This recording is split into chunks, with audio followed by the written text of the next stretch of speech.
When I was very young, my father was killed at the end of the war, so my mother and I came down here usually for the summer, and it was a big sort of family get-together, and I think that my mother found that very comforting, so she was quite relaxed. And I think the big thing about Greenway and why everybody feels so welcome is that it does have a very relaxed feeling about it, and I think that is what people enjoy.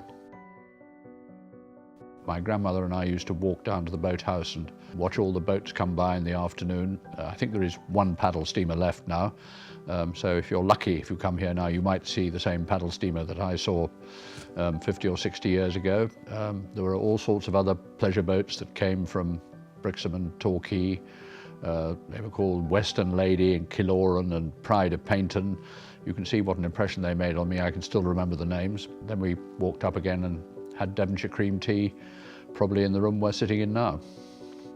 I suppose if you wanted to take a walk which would take in a couple of famous Agatha Christie murders, you would set off from the house and go down to the boathouse where the first murder in Dead Man's Folly took place, which was also the scene of the last film that David Suchet did in the recent Hercule Poirot series. And then if you walk on your way back, you pass the Battery, where you get a beautiful view of Dittisham. To me, that's what Greenway is all about. A little bit of land and this beautiful little village the other side of the river. And that is where Amy S. Crail died in Five Little Pigs. So you can take a gasp at having paid your respects to two dead people and walk back to the house. The Camellia Garden at the relevant time of year, which is sort of any time really from February till early May, would probably almost supersede the boathouse as somewhere to go and visit. And that's sort of on the way down to Greenway Quay.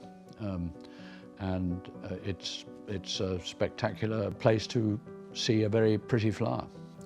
But I would try and go sort of to the top of the hill as well and look down the river towards Dartmouth. That's very beautiful too. Indoors, I find it hard to replace the library, which has the wonderful frieze round the ceiling, which was painted during the Second World War, and they asked my grandmother whether she wanted it removed, and she felt it was a piece of history because she loaned the house to the American Navy during the Second World War. But it is for me, it's a very iconic room. It's where we all gathered before lunch and before dinner, and it was the sort of social hub of the house. And I always sort of slightly get a lump in my throat when I walk through the door.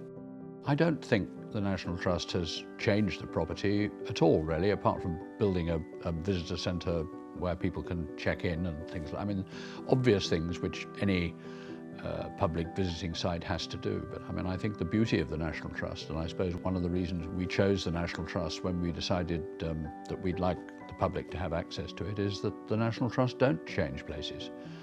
And inside, we were careful enough to leave enough furniture so that it looked exactly the same as the day we walked out.